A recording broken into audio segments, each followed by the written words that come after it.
This is Abhinav. He's the founder of 10K Designers Cohort. As a designer, the biggest insecurity you have starting out is I can't make things that look good. Can I call myself a designer? UX designers are taking over the internet. So I think it's one of the most expansive areas right now. I have helped 1,000+ designers get into design. They have more freedom. I just figured out finally how to get global clients. Now suddenly I'm making $10,000 for a website. Let's go to Bali. More money. If they want to make 50 lakhs a year, then let them make 50 lakhs. And helping companies make more revenue. Your specialities that will help you get ahead from the competitions. In this video, I got on a call with 3 of the best UX designers to ask them exactly how you can start making more money by becoming a UX UI designer and be in the top 1% of the world. The hard part is probably not the actually making it, but figuring out what to make. They shared with me their most valuable secrets which helped them become successful. Do not learn to learn to solve a problem. I am Sanskar and you're watching The Sanskar Show. So, how to make more money as a freelance UI UX designer? Freelance and internships are definitely the way to get started.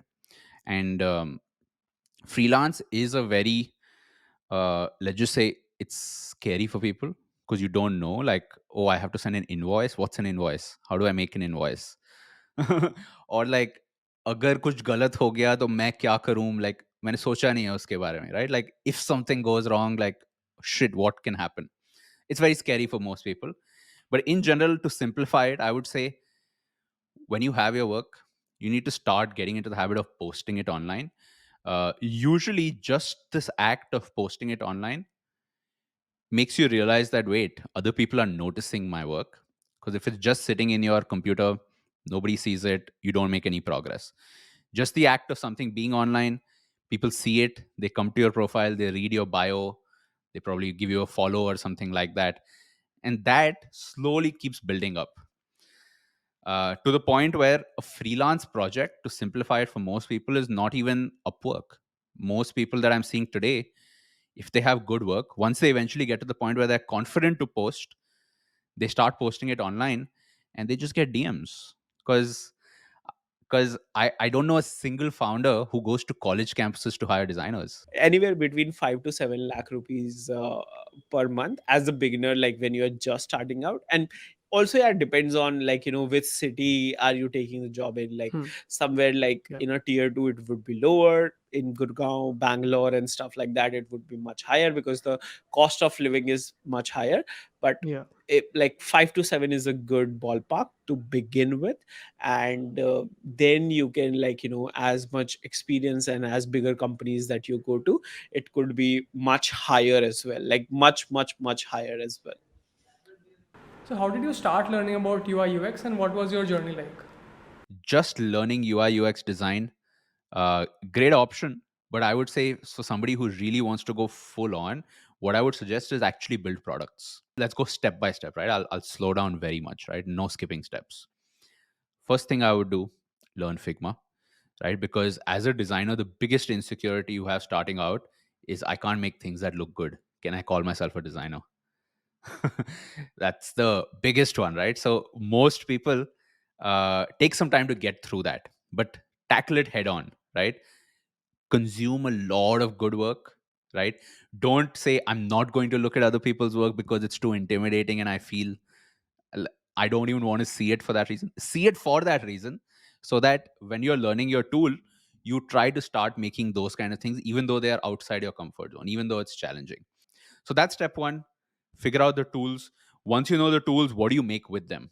So this is where I would suggest start making products, even if they're hypothetical products. One of the things that you need to get better at if you are trying to get into design is absolutely observation, right?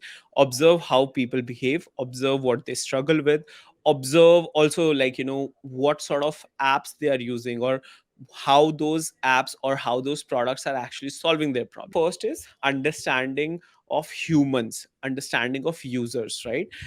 And that you can do by, like, talking to them, understanding the core problems, asking whys and things like that.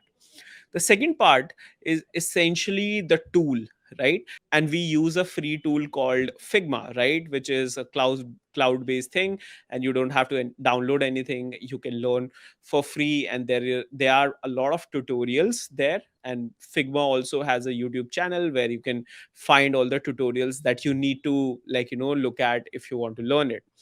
The third part essentially comes down to like understanding that every solution that you build is not technologically feasible, or business, like, business is sort of not going to support it, which we often call as product thinking. Does it make sense for the business to actually build the solution? Can you also share the strategy by which you can find high paying clients as a freelancer? So I think proof of work can stem from anything. Proof of work can be your personal project. Proof of work can be, of course, if you've done it commercially on a commercial basis with a company or with an individual, I think it's always a plus. That's why I tell people, do internships, do freelancing as much as possible. People think one internship in your college life is enough. Do like one a year. We're talking about minimum one a year. I was doing like 3 internships at once. So I was just trying to get as much under my belt as possible. Quality, was okay, but quantity was my focus. So um, in your initial years, try to get as much quantity in, because then what happens is a lot of people look at you as someone who's done a variety of stuff. Find a problem. That problem can be around you. When you are starting out, you might not have so many options that, hey, let me work with Zomato, let me because, like, they are also looking for people who have some knowledge, who have some experience, right? So there is this barrier, but you can think of this barrier, or you can do something that nobody else is willing to do. You have to stand out, right? Like, we are in this age where I think attention, getting someone's attention is very important. And True. if you're just a resume or just an application in the pile, it doesn't matter. You've done one healthcare app, and you've done one I don't know, pulse reading app or something. An e-commerce company might not approach you because you've not done anything in e-commerce. But if you had done short projects which kind of added up, and there was one e-commerce project in that also, an e-commerce company might approach you and they'll be like, oh, we saw that you've done a cool e-commerce project, we have an e-commerce app, would you be looking to work in this? Another way is to kind of break projects down. A lot of people think making one big project is what is important. Unfortunately, that's not what people are really looking for. I till date on my Behance, I have like 2 complete projects. And everything else is just broken down pieces of other projects I've done in the past.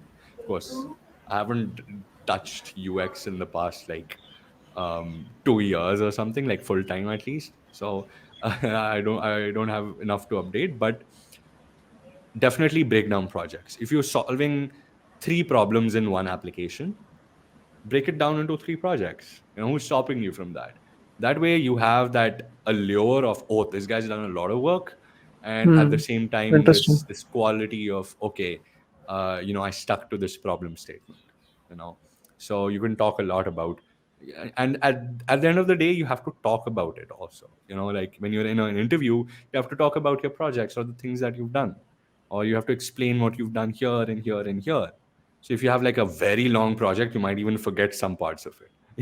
So short project, easy to remember, easy to explain, easy to market, easy to publish. It's quick.